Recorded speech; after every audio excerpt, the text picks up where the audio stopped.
제발요, 선생님. 내일 갚겠습니다. 약속드립니다. 소녀의 목소리가 슈퍼마켓의 소음을 뚫고 들려왔다. 그녀는 손에 우유병을 들고 카운터에 서 있었습니다. 그는 떨고 있었습니다. 계산원은 돈 없이는 계산을 받을 수 없다고 이미 3번이나 그에게 말했습니다. 얘야, 그러면 안 돼. 이 여기는 자선 가게가 아니잖아. 카운터 안에 있던 남자가 팔짱을 끼고 대답했다. 엄마가 편찮으셔서요. 집에 다른 게 없어요. 사람들은 불편함을 느끼는 사람도 있고 짜증을 내는 사람도 있었습니다. 경비원이 다가오면서 그곳에서 나가셔야 합니다. 라고 말했습니다. 이봐요.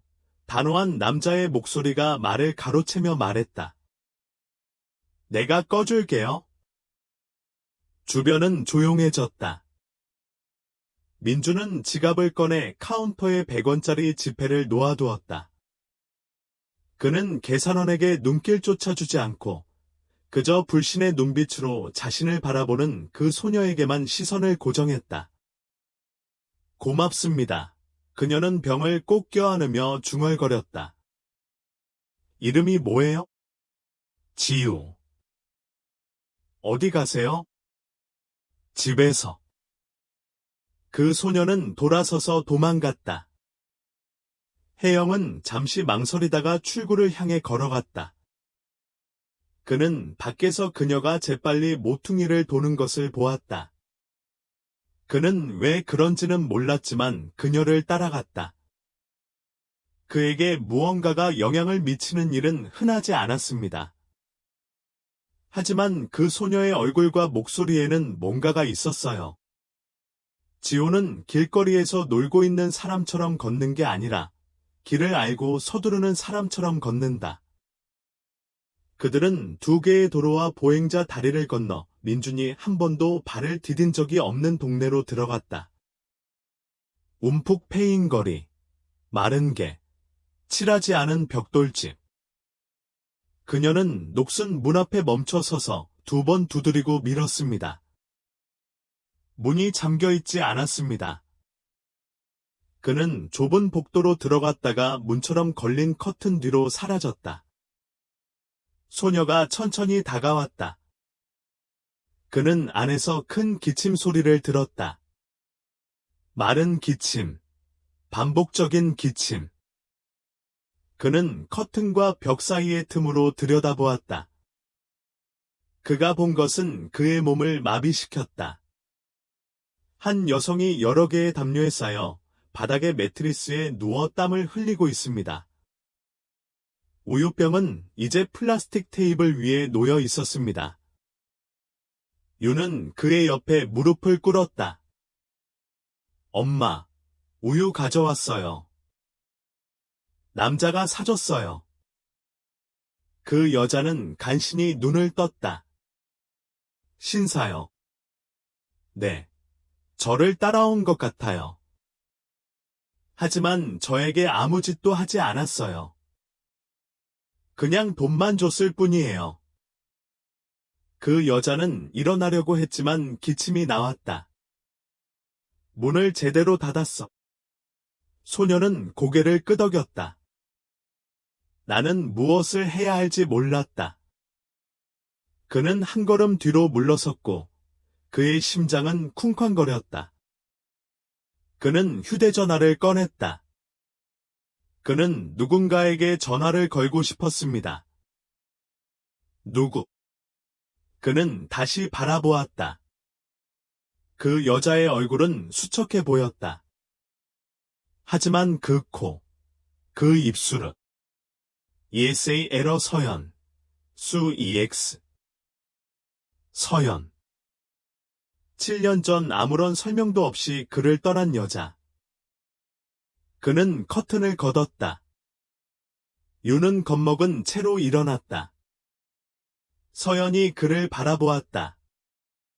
그는 마치 유령을 본 것처럼 눈을 크게 떴다. 형, 당신 맞지? 여기서 뭐 하는 거예요? 문제는 당신이 여기서 무엇을 하고 있느냐는 것입니다. 유는 뒤로 물러섰다. 그는 어머니를 바라보고 그 다음에 그 남자를 바라보았다. 그들은 서로 알고 있나요?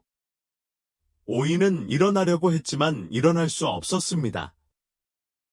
그는 다시 기침을 했다. 지우, un momento. 아니요, 엄마. 너무 약해요. 나가 고의가 되뇌었다.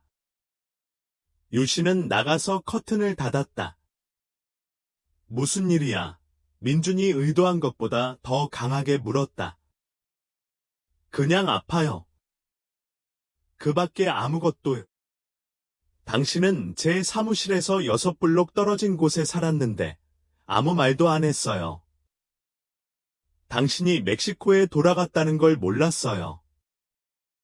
내가 돌아왔을 때 엄마가 너를 찾았어. 그는 당신에 대해 모른다고 했어요. 우는 그를 바라보다가 시선을 아래로 돌렸다. 내 엄마는 알고 있었어. 내가 떠나기 전에 나를 찾아냈어. 그는 당신을 찾지 말라고 했어요.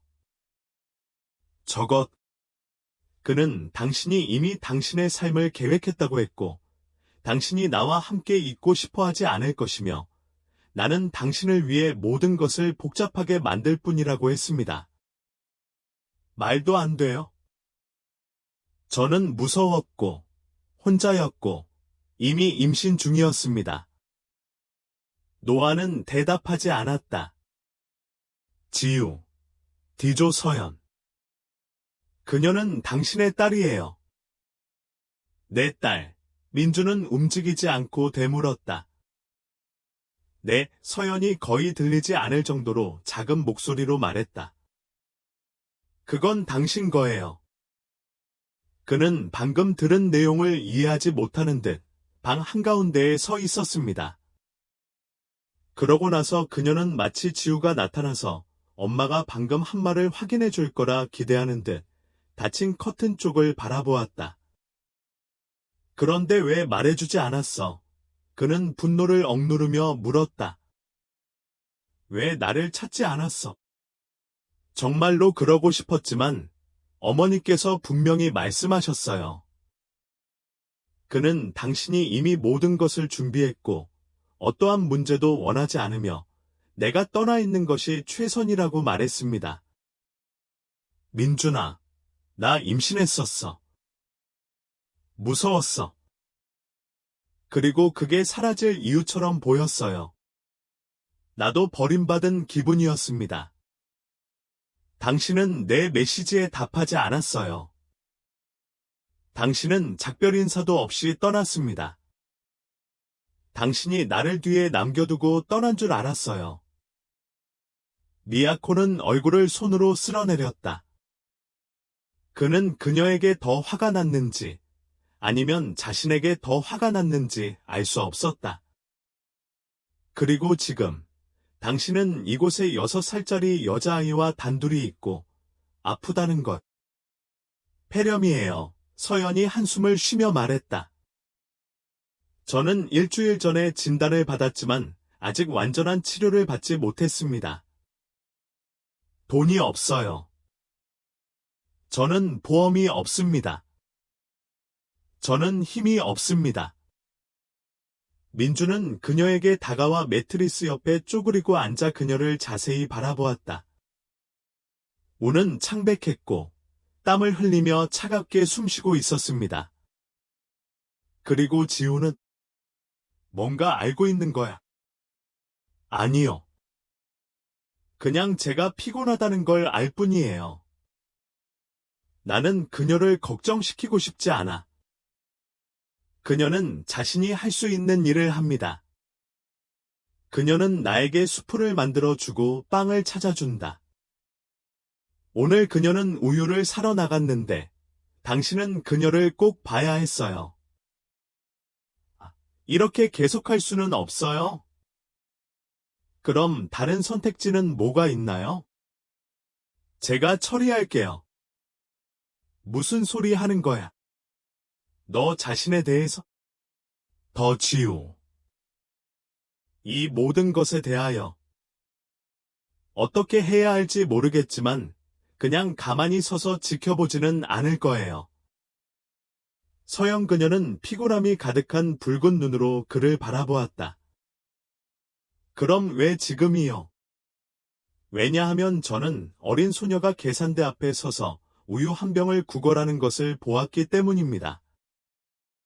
마음이 아팠거든요. 무시할 수 없으니까요.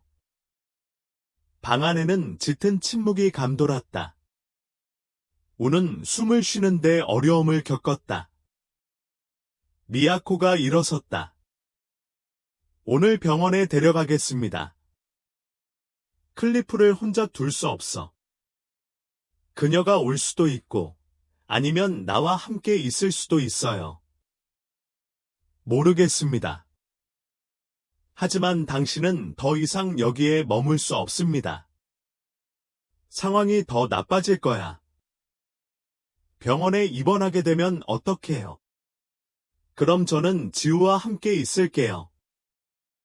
나는 그녀를 혼자 두지 않을 거야. 나는 예전과 같지 않아. 서연아. 그녀는 좌절한 듯 천천히 고개를 끄덕였다. 괜찮은. 민중 커튼을 열었다. 우모는 복도에 앉아 빈 우유병을 껴안고 있었습니다. 지우, 그가 몸을 웅크린 채 말했다. 우리는 당신의 엄마를 병원으로 데려갈 거예요. 그는 괜찮을 거예요. 하지만 며칠 동안 휴식을 취해야 해요. 저도요. 나와 함께 갈 수 있나요? 난 당신을 떠나지 않을 거예요.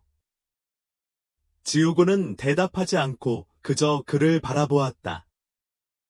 그러고 나서 그는 엄마를 바라보았다. 매트리스에서 고개를 끄덕였다. 딸아, 그를 믿어. 유는 여전히 병을 꼭 껴안은 채로 일어났다. 그는 더 이상 아무 말도 하지 않았다. 그날 밤, 세 사람의 세상은 영원히 바뀌었습니다. 병원 안에는 소독제 냄새와 긴박감이 감돌았다. 우는 어려움 없이 입원할 수 있었습니다. 그의 열은 높았고 기침은 멈추지 않았습니다. 민준군은 대기실에서 움직이지 않았다. 그 옆에 앉은 이호아는 아무 말도 하지 않았다. 뭐 마실래? 주스. 그가 물었다. 그녀는 고개를 저었다. 나랑 같이 여기 있어도 괜찮을까? 유는 그를 바라보더니 눈을 내리깔았다. 나는 당신을 모릅니다. 그 표현은 직접적이었습니다. 미아는 고개를 끄덕였다. 그는 논쟁하지 않았다. 맞아요. 하지만 원하시면 바뀔 수 있어요. 시간이 지났습니다. 해질 무렵 의사가 나타났다. 그는 피곤해서 마스크와 장갑을 벗었다. 그는 안정적입니다. 폐렴이 상당히 진행되었지만 초기 약물에 잘 반응했습니다. 그녀는 적어도 일주일 동안 병원에 입원해야 할 겁니다. 볼 수 있나요? 돈이 물었다. 잠시만요. 지금은 단 한 번만요. 유는 불안하게 일어났다. 저도요. 너도 그래. 꼬마야. 하지만 몇 분만이야. 그 세 사람은 방으로 걸어갔다. 우는 정맥주사기에 연결되어 잠들어 있었습니다. 유는 조용히 다가가 그녀의 손을 잡았다. 그는 울지 않았습니다. 그저 그녀를 기억해야 하는 듯 바라보았습니다. 그녀와 함께 여기 머물 수 있나요? 그가 물었다. 아니요. 오늘이에요. 내일 다시 오겠습니다. 민준이 대답했다. 우리가 떠나자 딜레마가 명확해졌습니다. 같이 묵을 사람이 있나요? 그가 물었다. 윤은 고개를 저었다. 저희 엄마뿐이에요. 글쎄요.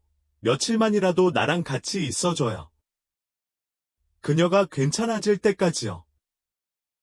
지호는 머뭇거렸다. 수프 있어요.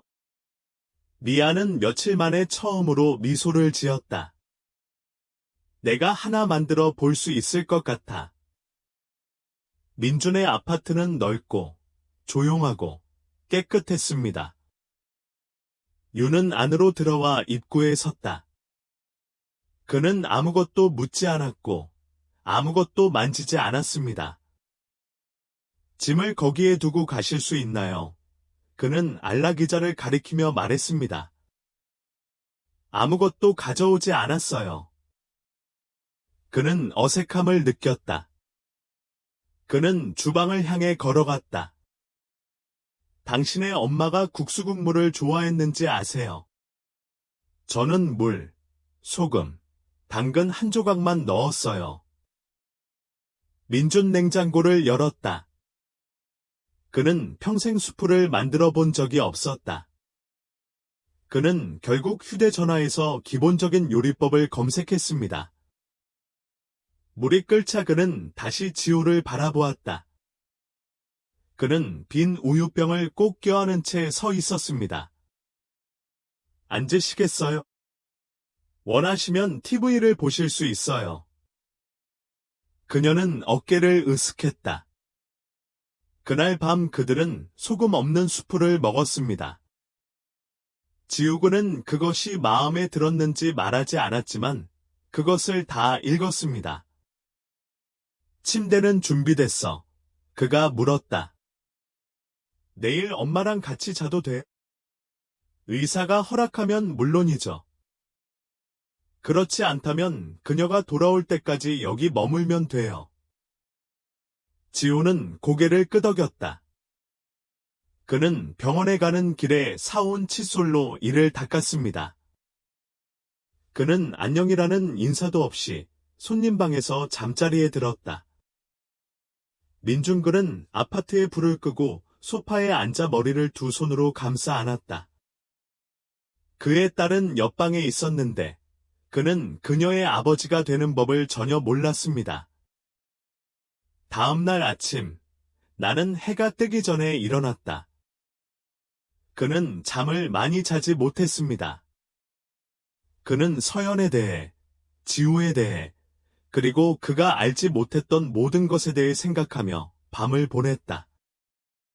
그는 커피를 한 잔 따르고 창밖을 바라보았지만 아무것도 보이지 않았다. 그는 7시에 부드러운 발소리를 들었습니다. 윤은 머리가 헝클어지고 눈이 부어오른 채로 주방에 나타났다. 잘 잤어. 그가 물었다. 그녀는 어깨를 으쓱했다. 아침에 뭐 드실래요? 빵이 있나요? 빵과 우유도 있어요. 지우고는 아무 말도 하지 않고 앉았다. 민주는 식사를 하면서 말하고 싶은 마음이 생겼다. 오늘 우리는 다시 당신 엄마를 만나러 갈 거예요. 의사는 그의 상태가 나아지고 있다고 말했다. 아마도 그들은 그가 조금 더 말하게 할 거예요. 윤은 보지 않고 고개를 끄덕였다. 아침 식사 후 나는 그녀를 병원으로 데려갔다. 오이는 깨어 있었지만 여전히 약했습니다. 그는 딸을 보고 힘겹게 미소 지었다. 잘 잤어. 그가 물었다. 윤은 다가가서 그녀의 손을 잡았다. 주님께서 수프를 만들어 주셨는데 맛이 없었지만 먹었습니다. 윤은 부드럽게 웃었다. 그는 배우고 있어요. 민준근은 방해하지 않고 배경에 머물렀다. 그러고 나서 그는 가방을 들고 다가왔습니다. 내가 너한테 몇 가지 물건을 가져왔어. 깨끗한 옷, 크림, 그리고 이거. 그는 공책과 색연필을 꺼냈다. 그러니까 여기서 할 일이 있는 거군요. 서영 그녀는 놀란 표정으로 그를 바라보았다. 고맙습니다. 귀찮게 하지 않으셔도 됩니다. 아무 문제 없습니다. 지우고는 연필을 움켜쥐고 아무 말 없이 그것들을 살펴보았다. 그러고 나서 그는 침대 옆에 앉아 그림을 그리기 시작했습니다. 오시는 목소리를 낮추었다. 그녀를 돌봐주셔서 고맙습니다. 그게 당신의 의무가 아니라는 건 알지만 내가 얼마나 감사한지 당신은 모를 거예요. 예스 미 희저. 서연. 그렇죠. 하지만 당신은 그냥 모른 척하고 일상생활을 계속할 수도 있었을 겁니다. 미야코는 고개를 저었다. 나는 할 수 없었어요. 이제 어떻게 할 건가요? 모르겠지만 그러고 싶어요. 그녀가 나를 알기를 바라며 당신이 이 일을 극복할 수 있도록 도와주고 싶어요. 너 덕분에 사귀게 됐어. 간호사가 들어와서 환자가 휴식을 취할 수 있도록 허락해달라고 부탁했습니다. 유는 이마에 키스하며 작별 인사를 했다. 혜영이 그녀를 따라 나갔다.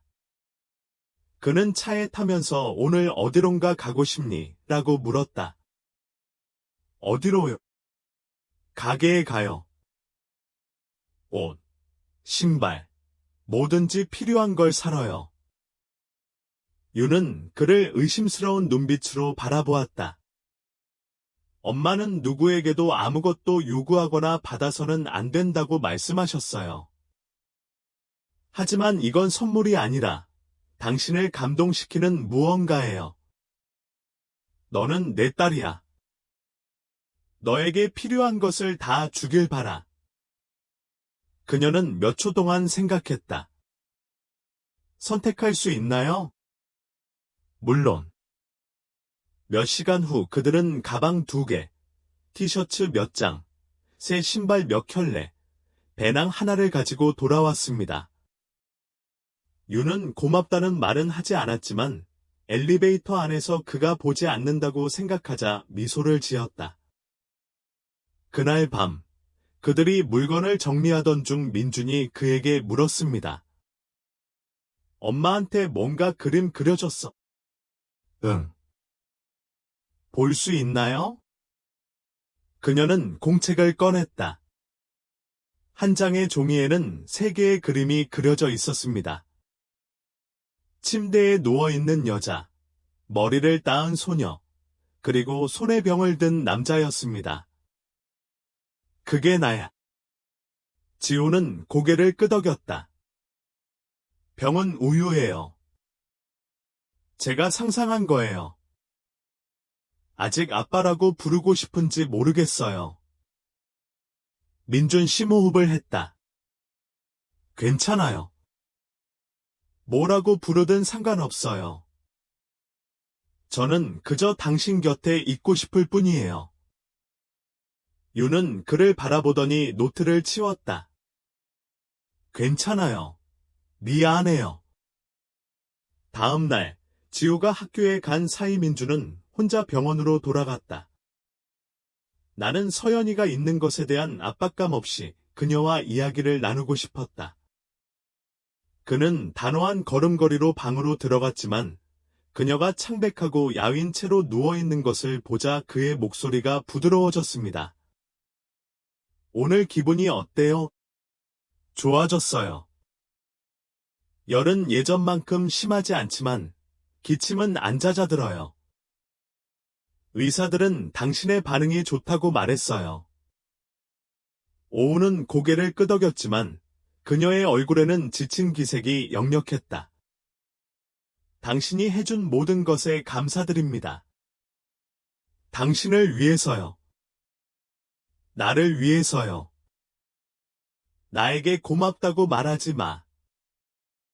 다만 좀 더 일찍 거기에 가지 않은 것을 후회할 뿐이에요. 그녀는 약간 더 밝은 눈으로 그를 바라보았다. 당신은 정말로 거기에 있고 싶었을까요? 물론. 저는 그의 인생 중 6년을 놓쳤습니다. 바꿀 수는 없지만 일부는 되찾고 싶어요. 그녀가 쉽게 해낼지 모르겠어요. 지우는 강하지만 신뢰하기 힘들어요. 그는 나를 돌보는 데 많은 시간을 보냈습니다. 평범한 어린 시절은 아니었습니다. 민준 아래를 내려다보았다. 그 문구는 그가 예상했던 것보다 더 큰 무게를 느꼈다. 우리 엄마가 내가 내 선택으로 떠났다고, 더 이상 나를 보고 싶어 하지 않는다고 말했던 걸 알잖아. 유는 놀란 표정으로 그를 바라보았다. 아니요. 몰랐어요. 그는 내 경력에 가장 좋은 일은 당신을 잇는 것이라고 말했고, 당신은 내 인생을 복잡하게 만들고 싶어 하지 않는다고 했습니다. 나를 찾아온 사람은 바로 그녀였고, 그녀는 나에게 가혹한 말을 했습니다. 당신이 집중하고 있었고, 나는 당신의 계획에 포함되지 않았다는 거예요. 민준아, 무서웠어. 나에게는 아무도 없었어요. 나는 물러나는 것이 최선이라고 생각했습니다. 민준군은 얼굴을 손으로 쓸었다. 그녀와 이야기해 볼게. 그가 왜 그랬는지, 왜 나를 너와 클리어에게서 떼어놓았는지 알아야 해. 나 때문에 내가 싸우는 걸 원하지 않아. 그건 당신을 위한 게 아니라 나와 클리어를 위한 거예요. 서영근은 몇 초 동안 아무 말도 하지 않았다. 그리고 그는 이렇게 말했습니다. 형님, 또 말씀드릴 게 있어요. 다임. 지우개를 당신의 성으로 등록해 주세요. 그는 가만히 서 있었다. 정말이에요. 응. 만약 나에게 무슨 일이 생긴다면 그녀를 보호하고 싶어요. 나는 그에게 합법적인 아버지가 있기를 바란다. 그것이 국가나 낯선 사람들의 손에 넘어가는 걸 원치 않아요. 당신은 그의 가족이에요. 민준 삼켰다. 나는 자부심, 두려움, 죄책감이 이상하게 뒤섞인 감정을 느꼈습니다. 오늘 그걸 할 거예요. 그리고 그녀에게 편지를 썼어요. 가방에 넣어두었어요. 지금 그녀에게 주지 마세요. 적절한 순간을 기다리세요. 그때 알게 될 거야. 그럼 거기에는 뭐라고 쓰여 있나요? 어머니가 자신이 자라나는 모습을 지켜볼 수 있을지 모를 때 하는 말이에요. 민준군은 말을 할 수 없었고 그저 고개만 끄덕였다. 떠나기 전에 그는 다시 한번 그녀에게로 돌아섰다. 제대로 할게요. 약속해요. 그녀는 피곤한 듯이 미소 지었다. 알아요. 그래서 당신을 들여보냈어요. 그날 오후, 나는 식당에 갔다. 그는 서류를 작성하면서 처음으로 자페프의 이름 옆에 자신의 이름을 전부 적었습니다. 그는 서명을 보고 목이 메는 것을 느꼈다. 그녀는 더 이상 우유병을 들고 있는 어린 소녀가 아니었습니다. 그녀는 그의 딸이었습니다. 공무상. 법적으로. 감정적으로는 나는 여전히 길을 가고 있었습니다. 그날 밤, 민주는 차를 타고 아무런 경고도 없이 운전을 했습니다. 그는 어머니가 사는 우아한 건물에 도착했는데 그곳은 도시의 고급 주택가에 위치해 있었습니다. 그는 리셉션에 들르지 않았습니다. 그는 아파트로 바로 올라갔다. 그는 큰 소리로 두드렸다. 2번. 얘야, 이 시간에 여기서 뭐 하는 거야? 그녀의 엄마가 실크 가운을 두른 채 문을 열면서 물었다. 당신과 얘기하고 싶어요. 그렇게 긴급한 일이에요. 응. 예스 소브리 서연 YGU. 그 여자의 표정이 얼어붙었다. 그는 몇 초 동안 아무 말도 하지 않았다. 그러고 나서 그는 옆으로 비켜서서 그가 지나가도록 했습니다. 무엇을 원하시나요? 그는 가지고 있다. 나는 답을 원해요. 그들은 식당에서 서로 마주 앉았습니다. 왜 나한테 거짓말을 했어? 서연이가 떠났다고. 나에 대해 더 이상 알고 싶어 하지 않는다고 했잖아. 그게 사실이었으니까? 그녀는 떠났어. 당신은 그녀에게 직접 물었고, 그녀가 떠나기 전에 그녀를 발견했습니다. 당신은 내가 그녀를 사랑하지 않는다고 그녀에게 말했잖아요. 왜냐하면 그의 어머니는 시선을 고정하고 굳건히 바라보았다. 민준아, 너한테 미래가 있었으니까. 많은 사람이 꿈꾸는 기회인 캐나다 여행. 그리고 그 여자, 그 관계는 당신을 어디에도 데려가지 못했습니다. 그냥 당신을 끌고 가려고 했을 뿐이에요. 저는 임신했어요. 나중에 알게 됐어요. 그리고 당신은 나에게 말하지 않았어요. 당신에게는 그런 부담이 필요하지 않았기 때문이죠. 당신은 젊었고, 앞으로 훌륭한 직업을 갖게 될 겁니다. 당신은 한 여자를 위해 모든 것을 포기할 뻔했어요. 그녀는 내 딸이었는데, 당신은 그걸 몰랐어요. 민주는 분노하며 일어섰다. 당신에게는 아무런 권리가 없었어요. 저는 어머니로서 최선이라고 생각되는 일을 했습니다. 아니요. 어머니로서 당신은 제가 아버지가 될 권리를 망쳤어요. 당신은 내 인생의 6년을 훔쳤어요. 내가 그녀를 어떻게 찾았는지 아세요? 폐렴에 걸린 어머니를 둔 그는 가게에서 우유를 사러 다녔고, 돈도 없이 축축한 방에서 살았습니다. 그리고 당신은 여기 도시 전망을 바라보며 차를 마시고 있죠. 민준의 엄마는 처음으로 고개를 숙이며 말을 잃었다. 오이가 내 성으로 등록해달라고 해서 그렇게 했어요. 돌이킬 수 없습니다. 그럼 이제 어떻게 해야 하나요? 이제 내가 그녀를 돌볼 거야. 내 의무이기 때문이 아닙니다. 그녀는 내 딸이니까요. 그곳에 가지 못한 것이 너무 아팠거든요. 엄마, 다시는 그녀에게 다가가지 마세요.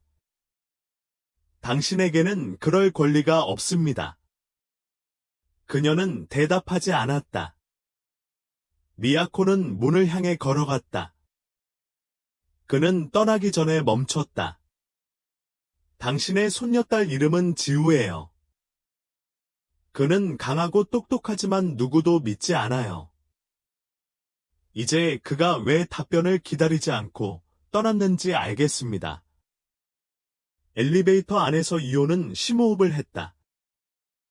그는 평생 많은 것을 짊어지고 살았습니다. 기대, 압박, 차가움 등. 그날 밤, 그의 내부에서 무언가가 깨졌고, 수년 만에 처음으로 그는 깨지는 것을 두려워하지 않았습니다. 지오나는 아파트 바닥에 앉아 있었고, 주변에는 종이와 크레용, 색연필이 널려 있었습니다. 나는 그녀가 이번에는 소금과 찢은 닭고기를 더 넣어 수프를 저어주는 모습을 주방에서 지켜보았다. 어머니와 통화한 지 사흘이 지났지만 서연은 여전히 병원에 입원해 있었지만 상태는 안정적이었다. 무슨 짓을 하고 있니? 그는 주스 한 잔을 들고 다가왔다. 그림이에요. 볼 수 있나요? 지우고는 망설였지만 결국 그것을 건네주었다. 그 인물은 3명이었습니다. 그녀, 침대에 누워있는 그녀의 어머니, 그리고 비뚤어진 넥타이와 사각형 얼굴을 한 키가 큰 또 다른 인물이었습니다. 그게 나야. 응. 왜 넥타이를 매었나요? 당신이 사무실 신사처럼 보이거든요. 민준 미소 지었다. 그들은 무엇을 하고 있나요? 엄마는 주무시고 나는 꽃을 가져다 드리고 있어요. 당신은 그냥 서서 아무 말도 안 하고 보고만 계시잖아요. 그게 당신이 나를 보는 방식이에요. 지우는 그를 진지하게 바라보았다. 저는 당신을 잘 모르지만 당신이 저를 챙겨주는 게 좋아요. 민준 가슴 속에 무언가가 풀리는 것을 느꼈다. 그는 마치 그것이 깨지기 쉬운 물건인 것처럼 조심스럽게 그 그림을 돌려주었다. 벽에 걸어둘까요? 전씨는 열광적으로 고개를 끄덕이고 테이프를 찾아 손님방 문 바로 옆에 붙였다. 그날 밤, 그들이 저녁을 먹고 있을 때 민주는 감히 물었습니다. 내 엄마가 나에 대해 말씀하셨어요? 때로는 별로 그렇지 않아요. 내가 뭐라고 말했지? 당신이 중요한 사람이었고, 내가 존재한다는 걸 몰랐고, 좋은 사람이었지만 거기에 없었다는 거요. 그럼 당신은 어떻게 생각하셨나요? 아마 당신은 그게 되고 싶지 않았을 거예요. 민준 삼켰다. 몰랐어요. 정말 아무것도 몰랐어요. 알아요. 그리고 지금, 이제 당신은 그렇습니다.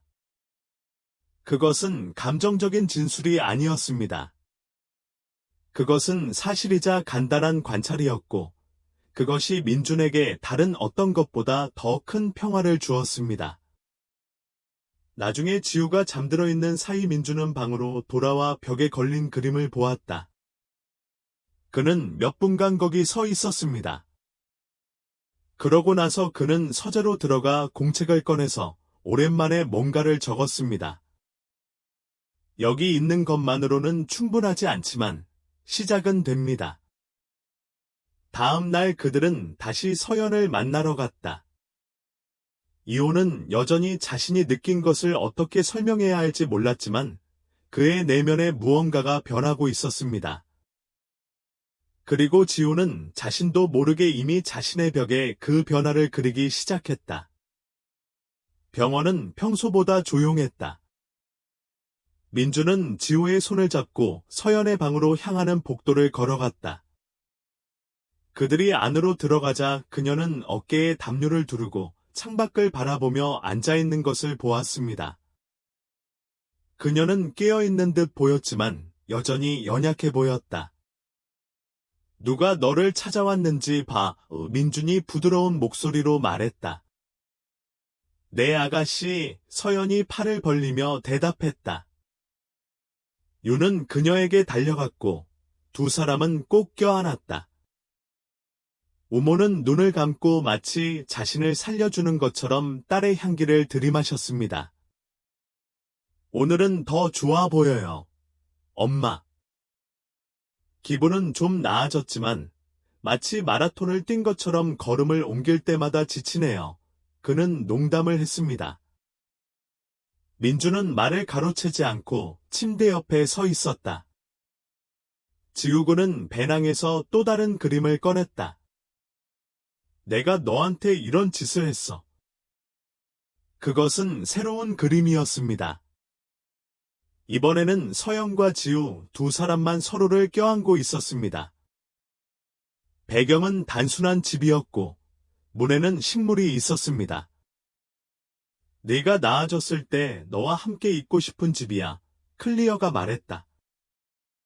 서영 그녀의 머리카락을 쓰다듬었다. 딸아, 정말 아름다운 집이구나. 저는 당신과 함께 그곳에서 살고 싶습니다. 민준나는 그들을 말없이 지켜보았다. 나는 부드러움과 슬픔이 뒤섞인 감정을 느꼈습니다.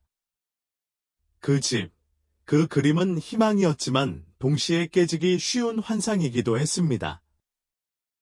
우리 얘기 좀 해야겠어. 서연이 그를 혼자 바라보며 말했다. 유는 신호를 기다리며 그를 바라보았다.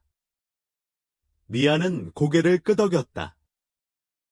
몇 분만 밖에서 기다려 주시겠어요?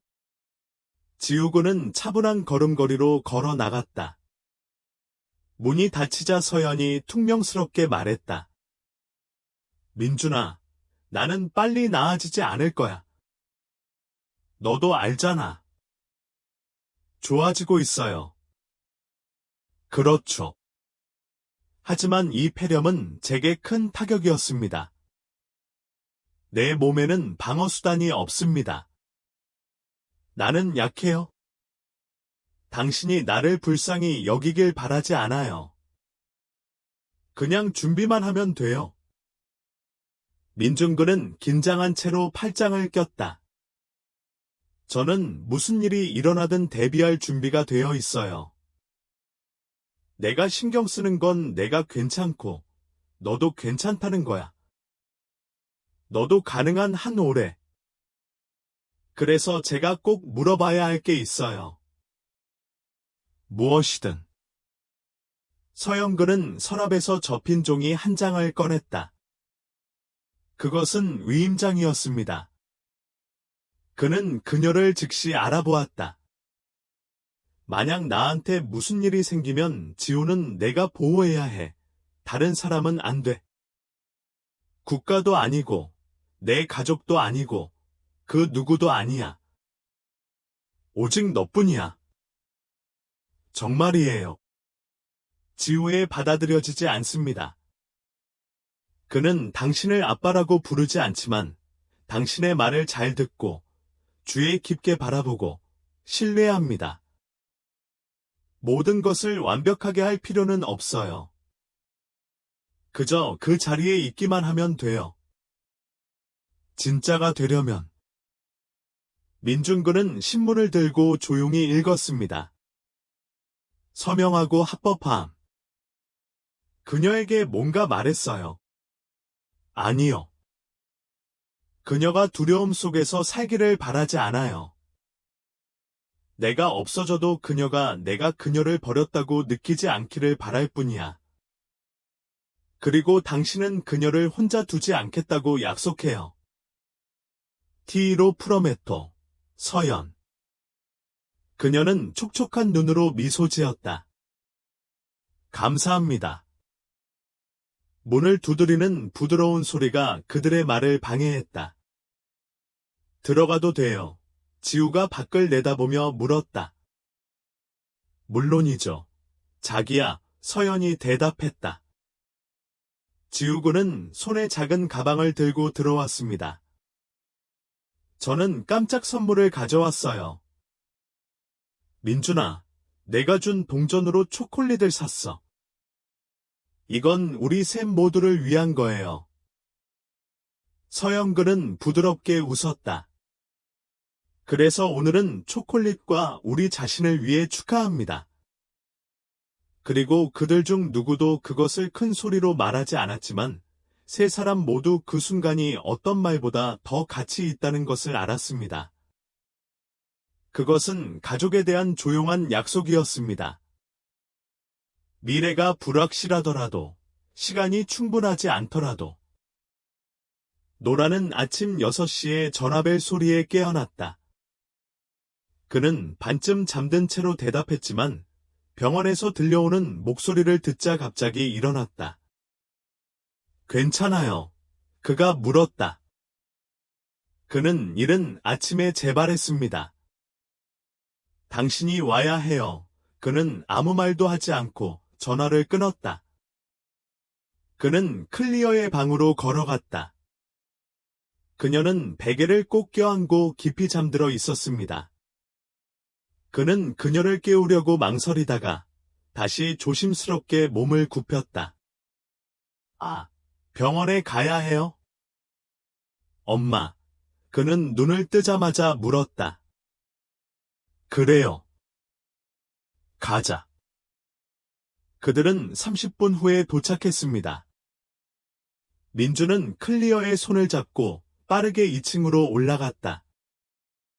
복도에서 한 의사가 그들을 맞이했다. 산소 공급이 줄었어요. 몸이 너무 약해졌어요. 그는 오래 방문할 수 없어요. 잠깐만요. 지우고는 미코의 손을 놓지 않았다. 그들은 함께 방에 들어갔다. 우는 산소 마스크에 연결되어 있었고 그녀의 눈은 감겨 있었으며 그녀의 몸은 마르고 힘없이 축 늘어져 있었습니다. 지우고는 천천히 다가갔다. 엄마, 저예요. 오이는 힘겹게 눈을 떴다. 그는 거의 미소 짓지 않았다. 여보, 나 여기 있어. 내 그림 가져왔어. 기억나. 민준군은 뒤로 물러나서 아무런 개입도 하지 않고 그 광경을 지켜보았다. 이호는 배낭에서 구겨진 종이를 꺼내 베개 옆에 놓았다. 그 집은 내가 나아졌을 때 우리가 지을 집이야. 서영 그녀를 바라보았다. 그는 말을 하지 않았다. 그는 단지 입술을 조용히 움직였다. 사랑해요. 지우고는 몸을 굽혀 그녀를 조심스럽게 껴안았다. 그녀가 깨질까봐 두려웠기 때문이다. 간호사가 들어왔습니다. 미안해요. 좀 쉬어야 해요. 유는 반박하지 않았다. 그는 민준의 뺨을 쓰다듬으며 작별 인사를 한 뒤 그와 함께 떠났다. 그들은 오전 내내 거실에서 기다렸다. 정오가 되자 의사가 심각한 표정으로 나왔습니다. 우리는 할 수 있는 모든 걸 다 했습니다. 하지만 그의 몸은 버틸 수 없었습니다. 지우고는 이해하지 못한 채 그를 바라보았다. 무슨 뜻이야? 민주는 그녀 앞에 무릎을 꿇고 그녀의 손을 잡았다. 내 엄마는 더 이상 깨어나지 않을 거야. 클리어. 소녀는 몇 번 눈을 깜빡인 뒤 고개를 숙이고 조용해졌다. 그는 울지도 않았고 아무것도 묻지 않았습니다. 그는 단지 이렇게 말했습니다. 그녀를 한 번 더 볼 수 있을까요? 의사는 고개를 끄덕였다. 그들은 다시 들어갔다. 방 안은 조용했다. 서연, 조용했어요. 기계도 없고 튜브도 없었어요. 지우그녀는 혼자 다가갔다. 그는 어머니의 머리를 고쳐주었다.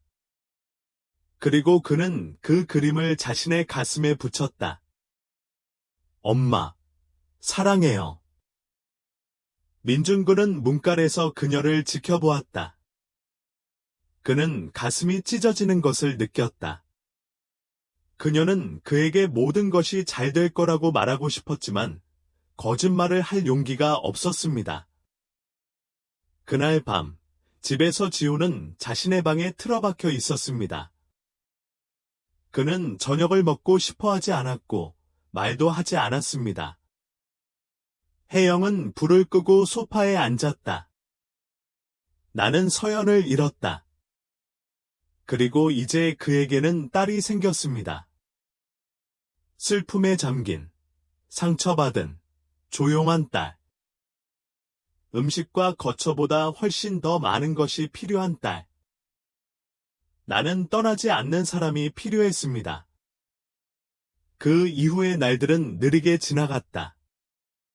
그는 일찍 일어나서 아침 식사를 만들고 점심 도시락을 준비해 놓고 윤을 학교에 데려다주고 다시 돌아와서 그녀를 기다렸다. 하지만 그녀는 거의 말을 하지 않았습니다. 거의 아무 말도 하지 않았습니다. 그는 묻지도 않았고 울지도 않았습니다. 장례식 후 첫 번째 일요일에 민주는 클리어가 다리에 노트북을 얹고 바닥에 앉아있는 것을 발견했습니다. 그는 꽃에 둘러싸인 채 누워있는 인물을 그렸습니다. 잠시 외출하실래요? 그는 문간에서 물었다. 아니요. 카페에 가거나 영화를 보거나 네가 원하는 대로 해. 나는 원하지 않아요. 괜찮은. 그는 잠시 거기 서 있더니 그녀 옆으로 가서 앉았습니다. 같이 그림 그릴 수 있어요. 지우 응답하지 않았습니다. 그는 연필을 보지 않고 그에게 파란색 연필을 건넸다. 몇 분 동안 그들은 아무 말도 하지 않고 그저 색깔만 칠했습니다. 나는 그가 무슨 짓을 하는지 몰랐지만 그는 그녀를 그 침묵 속에 홀로 두고 싶어 하지 않았습니다. 나는 그것이 무거운 침묵이며 내면을 아프게 하는 침묵이라는 것을 알았습니다. 어떻게 하면 아프지 않게 할 수 있을까요? 그녀는 고개를 들지 않은 채 갑자기 물었다. 모르겠어요. 저도 아파요. 지우 하루 종일 처음으로 그를 바라보았습니다. 전에도 아팠어. 아니요. 전에는 모든 일에 화가 났어요. 무슨 일이 일어났는지 이해하지 못하는 것에 대해서, 답을 얻을 수 없는 것에 대해서요. 하지만 지금은 내가 그 자리에 없었다는 사실이 나를 아프게 합니다. 지우 고개를 숙였다. 나에게는 엄마만 있었고, 엄마는 항상 너를 돌봐주셨단다. 그는 용감하고 강했어요. 당신 생각을 멈추지 않았죠. 가끔은 무서웠어요. 정말 많이요. 그들이 그걸 말했나요? 아니요. 하지만 그의 얼굴에서 알 수 있었어요. 민준 삼켰다. 그는 자신이 쓸모없다고 느꼈다. 나는 그녀를 돕고 싶었지만 아무리 말해도 부족했습니다. 뭔가 보여줄까요? 그가 물었다. 그는 일어나서 서재로 갔다가 작은 나무 상자를 들고 돌아왔습니다. 이건 제가 어렸을 때 아빠가 주신 거예요. 그 안에는 제가 어렸을 때 가지고 있던 물건들이 들어있어요. 제가 보관해 두었다가 거의 잊어버렸던 것들이죠. 그는 그녀 앞에서 그것을 열었다. 상자 안에는 칠해진 돌, 흑백 사진, 반짝이는 단추, 엉성하게 그려진 개 그림이 있었습니다. 왜 그걸 다 간직했어요? 그 당시에는 그게 의미가 있었거든요. 그리고 지금 그들은 내가 어렸을 때에도 두려웠고, 여러 번 외로움을 느꼈다는 것을 상기시켜 줍니다.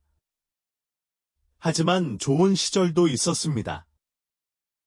지우 그려진 돌을 바라보았다. 그녀를 만져도 돼. 확신하는. 그는 그것이 깨지기 쉬운 물건인 것처럼 조심스럽게 그것을 받아들였다. 그리고 그는 그것을 다시 넣고 상자를 닫았습니다. 엄마를 위한 상자를 만들면 어떨까? 좋은 생각이라고 생각해요. 제가 가지고 있는 오래된 것을 쓸 수 있나요? 내 색깔에 맞는 그 사람이지. 지호는 고개를 끄덕였다. 그럼요. 그 안에 원하는 것을 채워서 보관하면 돼요. 그날 밤, 이와쿠니는 그녀가 가위로 노트에서 말린 꽃을 잘라내고 그녀의 어머니가 쓴 쪽지를 접어서 손수건과 이와쿠니가 사용하던 립스틱에 넣는 것을 보았습니다. 그는 아무 말도 하지 않았어요. 그냥 그녀가 하도록 내버려 두었죠. 때로는 상대방이 아무 말 없이 울도록 내버려 두는 것이 상대방을 배려하는 방법입니다. 장례식이 끝난 지 일주일 뒤, 민주는 지호를 구청으로 데려갔습니다. 그녀는 그들이 정확히 무엇을 하고 있는지 몰랐지만 그들을 신뢰했습니다.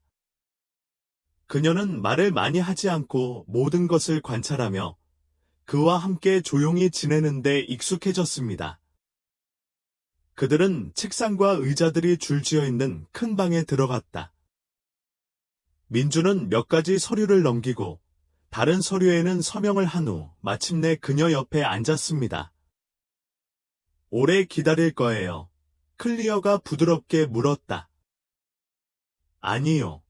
몇 분만요. 우리는 여기서 무엇을 하고 있는 거지? 내 성을 말해드릴게요. 지호 눈살을 찌푸렸다. 왜냐하면 내 엄마가 그걸 원하셨으니까. 그리고 나도 그걸 원하니까. 그럼 무엇이 바뀌죠? 그렇다고 해서 당신이 누구인지 바뀌지는 않지만 나는 공식적으로 당신에 대한 책임을 지게 됩니다. 그리고 그것은 당신에게 권리와 보호를 제공합니다. 가족과 같아요. 정확한. 지우 아래를 내려다보았다. 내가 원하지 않으면 어떻게? 민중근은 놀랐지만 화를 내지는 않았다. 지금은 결정할 필요가 없어요. 법적으로 양육권은 저에게 있으므로 이미 서명했습니다. 하지만 사용하고 싶지 않다면 괜찮습니다. 아무도 당신이 느끼지 못하는 말을 하라고 강요하지 않을 거예요. 지우군은 몇 초 동안 아무 말도 하지 않았다. 그러자 그는 고개를 들었다. 저희 아빠가 되고 싶으세요? 그렇죠. 하지만 당신과는 달라 보이네요. 미코는 미소 지었다. 너는 내 엄마를 많이 닮았어. 그것만으로도 충분해. 그녀는 대답하지 않았다. 보고서를 가지러 불려가자 민주는 조심스럽게 보고서를 받아 폴더에 넣었다. 그들은 떠나면서 벤치에 멈춰 섰다. 볼 수 있을까요? 지우가 물었다. 돈은 폴더를 열어 그에게 문서를 보여주었다. 거기에는 또렷한 글씨로 이렇게 적혀 있었습니다. 지우바라간 네이에스. 그 소녀는 그것을 여러 번 읽었습니다. 이상해 보여요. 그래요. 괜찮아요. 정말이에요. 요는 잠시 생각하였다. 제 엄마가 그걸 원했어요. 그리고 내가 여기 있잖아. 그러니까 괜찮아. 민준목의 덩어리가 느껴졌다. 그는 아무 말도 하지 않았다. 그는 그녀의 어깨에 팔을 두르고 그녀를 조금 더 가까이 끌어당겼습니다. 아이스크림 먹으러 갈까요? 그가 제안했다. 그렇죠. 초콜릿이에요. 그래서 공식적이에요. 이제 넌 내 삶의 일부야. 그리고 나도 내 삶의 일부야. 아직 당신을 아빠라고 부를지 모르겠어요. 알았어. 하지만 내가 그렇게 하면 그건 진짜가 될 거야. 민준 미소 지었다. 중요한 건 그것뿐이에요. 그날 오후 그들은 한강공원 벤치에 앉아 아이스크림을 먹었습니다. 지프의 코에 흙이 묻었는데 민주는 지프가 혼자 웃을 때까지 눈치채지 못했다. 저것, 나는 너구리처럼 생겼어요. 내 성을 가진 너구리. 맞아요. 그리고 며칠 만에 처음으로 두 사람은 동시에 웃었습니다. 조용한 밤이었습니다. 지호는 이미 저녁을 먹고 방에 들어가서 다음 날을 위해 물건을 정리하고 있었습니다. 이와 타는 거실에서 컴퓨터로 이메일을 확인하고 있었는데 가볍게 두드리는 소리가 들렸습니다. 괜찮아요. 지우가 서재문에서 말했다. 뭔가를 발견했어요. 그는 즉시 돌아섰다. 무슨 일이에요? 지우군은 자신의 이름이 손으로 쓰여진 작고 접힌 봉투를 들고 있었습니다. 서연이라는 글자가 있었어요. 제 배낭 바닥, 동전을 넣어두는 작은 주머니에 있었어요. 민준 일어섰다. 그의 심장이 쿵쾅거렸다. 함께 읽어보실래요? 유는 잠시 망설이다가 고개를 끄덕였다. 그들은 소파에 앉았다. 그녀는 조심스럽게 봉투를 열었다. 안에는 새 쪽으로 접힌 종이 한 장이 들어 있었습니다. 유는 그것을 펼치고 작은 목소리로 읽기 시작했다. 필체는 분명했고 단어는 간단했습니다. 미퀘리더 지우. 이 글을 읽고 있다는 건 인생이 나 없이 계속되기로 결정했기 때문입니다. 마음이 아프지만 당신을 혼자 두지 않을 거라는 걸 알려드리고 싶어요. 나는 당신을 버리지 않았어요. 내가 원해서 떠난 게 아니라 내 몸이 더 이상 버틸 수 없어서 떠난 거예요. 당신은 매일 나의 빛이었으며 나의 힘이었으며 나의 기쁨이었습니다. 그리고 당신이 지금 그와 함께 있는 건 그가 당신을 당신이 받아 마땅한 방식으로 돌봐줄 것이라고 믿었기 때문입니다. 받아들이기 힘들 거라는 건 알지만 시간을 갖고 공간을 두고 기회를 주세요. 그는 오랫동안 당신에 대해 몰랐지만 이제 알게 되었으니 당신을 사랑하게 될 것입니다. 내가 부탁해서가 아니라 당신이 그에게 가르쳐 줄 것이기 때문입니다. 행복해지는 것을 두려워하지 마세요. 준비가 되면 그를 아빠라고 부르는 것을 두려워하지 마세요. 나는 당신의 모든 발걸음, 모든 미소, 모든 기억과 함께할 것입니다. 사랑해, 내 딸아. 언제나. 어머니. 지우 독서를 마쳤습니다. 그는 울지도 않았고 말도 하지 않았습니다. 그는 마치 유리로 만든 것처럼 그 편지를 조심스럽게 접었습니다. 내가 직접 지키고 싶은 거야. 아니면 우리가 같이 지키고 싶은 거야. 민준이 부드러운 목소리로 물었다. 상자에 넣고 싶어요. 확신하는. 지우군은 일어나서 자신의 방으로 들어갔다가 상자를 가지고 돌아왔다. 안에는 이미 서연의 손수건과 부러진 팔찌, 그림, 그리고 편지가 들어 있었습니다. 그는 조심스럽게 뚜껑을 닫았다. 괜찮아요. 노라가 물었다. 응. 엄마는 나에게 꼭 필요한 말을 해주셨어요. 민준 말없이 고개를 끄덕였다. 유는 오랫동안 그를 바라보았다. 거의 준비된 것 같아요. 하도록 하다. 당신이 듣고 싶어하는 말을 전하고 싶어요. 하지만 아직은 아니에요. 언제든지 원하시면 괜찮아요. 하지만 뭔가부터 시작할 수는 있어요. 그녀는 그에게 다가가서 처음으로 그를 껴안았습니다. 나는 무슨 말을 해야 할지 몰랐다. 그는 마치 그녀가 거기에 있고 미소 짓고 있는 것처럼 그녀를 조용히 꼭 껴안았습니다. 지우고 토요일에 일찍 일어났습니다. 그녀는 슬리퍼를 바닥에 끌며 조용히 부엌으로 걸어갔다. 나는 이미 커피를 만들고 있었습니다. 그는 그녀가 헝클어진 머리와 심각한 표정으로 나타나는 것을 보았습니다. 좋은 아침입니다. 그는 컵에 차를 따르며 말했다. 좋은 아침이에요.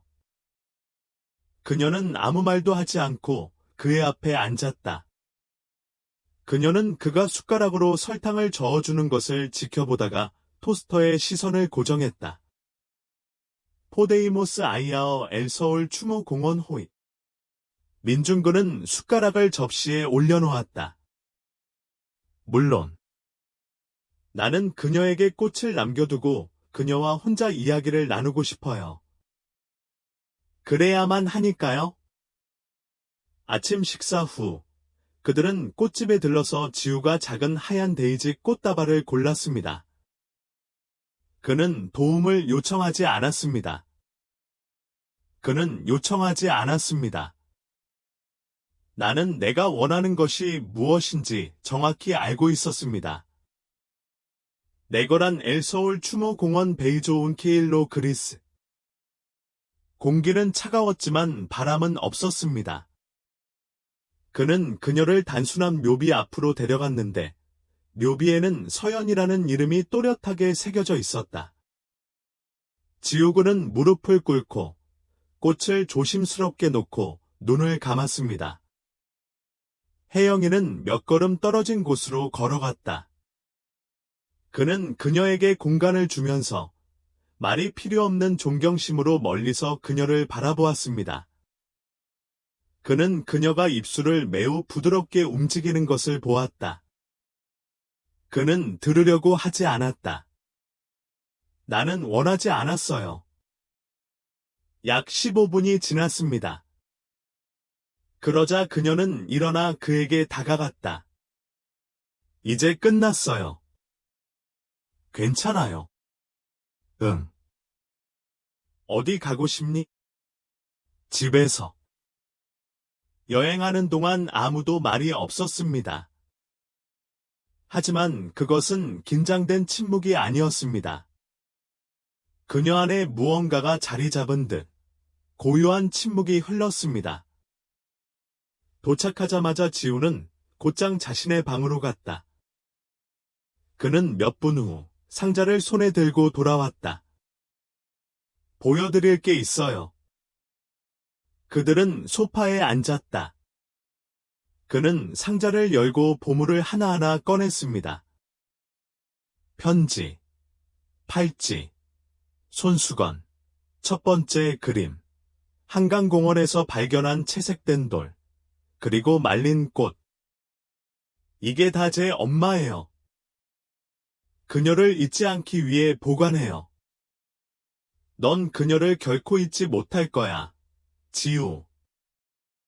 그건 알지만 새로운 것을 위한 공간도 마련하고 싶어요. 무슨 새로운 소식이 있어요? 그래요. 당신을 위해서요. 민중근은 혼란스러워서 눈을 깜빡였다.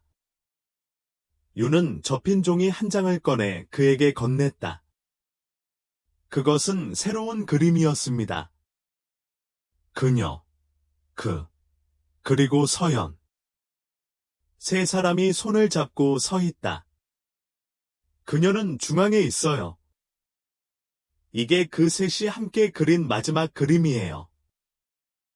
그러면 너와 나 둘만의 시간을 만들어 볼게. 괜찮은. 민중근은 자신의 내부에서 무언가가 천천히 그리고 깊게 열리는 것을 느꼈습니다. 괜찮아요. 지우군은 미소를 지으며 낮지만 분명한 목소리로 말했습니다. 아빠. 민중근은 대답하지 않았다. 내가 그것을 할 필요는 없었습니다. 그는 그저 팔을 벌렸고 그녀는 두려움 없이 뛰어들었습니다. 지프의 작은 손이 그를 온전히 감싸 안았고 민주는 처음으로 정말로 집에 있는 것 같은 기분을 느꼈다. 시간은 조용히 흘러갔다. 계절이 바뀌고 달력은 앞으로 나아가고 지우는 조금 더 커졌습니다. 그는 더 이상 부드럽게 말하지 않았고 더 이상 눈을 마주치는 것을 피하지도 않았습니다. 이제 그는 마음껏 웃으며 모든 것을 묻고 자신있게 대답했습니다. 서연이 죽은 지 1년 후, 지우는 그의 방에 새로운 그림을 걸었다. 그 집은 그가 항상 꿈꿔왔던 집이었지만, 이번에는 단순한 환상이 아니었습니다. 그것은 실제적인 세부 사항을 담고 있었습니다. 그들이 사용했던 과일 그릇이 있는 주방, 매일 아침 빛이 들어오는 창문, 그리고 두 인물이 있습니다. 그녀와 민준이 함께 아침을 먹고 있습니다. 그날은 특별한 날이었습니다. 혜영이는 일찍 모든 것을 준비해 놓았다. 새로운 배낭, 과일이 담긴 도시락, 비뚤어진 글자로 쓰여진 작은 표지판에는 다음과 같이 적혀 있었습니다. 2학년 첫날. 지우 그녀는 새로운 유니폼을 입고 머리에 따은 머리를 한 채 방에서 나왔다. 준비됐어. 민준이 물었다. 준비됐어요. 조금 긴장됐어요. 하지만 당신은 거기 있을 거지. 언제나. 그들은 함께 학교로 걸어갔다. 유는 처음에 그의 손을 잡았지만 문에 다다르자 손을 놓았다. 혼자 들어갈 수 있나요? 그녀가 말했다. 단단한. 알아요. 나를 기다릴 거야. 언제나처럼 여기 있을게요. 들어가기 전, 지우는 돌아섰다. 엄마가 편지에서 뭐라고 했는지 알아? 저것. 내가 너에게 아빠가 되는 법을 가르쳐줬잖아. 저는 어떻게 지내고 있나요? 지우 미소 지었다. 괜찮아요. 그는 자신감 넘치는 걸음걸이로 건물 안으로 들어갔다. 민주는 그가 다른 아이들 속으로 사라질 때까지 지켜보았다. 그는 혼자 집으로 돌아왔지만 비어있지는 않았다. 그는 지우의 상자를 열었다. 그들이 지금 공유하고 있는 지우의 상자 말이다. 그리고 오래된 그림을 꺼냈습니다. 그녀가 만든 첫 번째 것. 우유병을 든 사람. 그는 오랫동안 그것을 바라보다가 이해하게 되었습니다. 인생은 항상 경고를 주는 것은 아니다. 가끔 그는 그저 기회를 던지기도 합니다. 그리고 그것이 당신을 지나가기 전에 그것을 잡아야 합니다. 지우구에게 그 기회를 주었다. 그리고 그는 마침내 그녀를 데려갔습니다. 이제 그들은 가족이었습니다. 완벽하지 않아요. 계획되지 않은. 하지만 진짜예요. 그리고 그것만으로도 충분했습니다.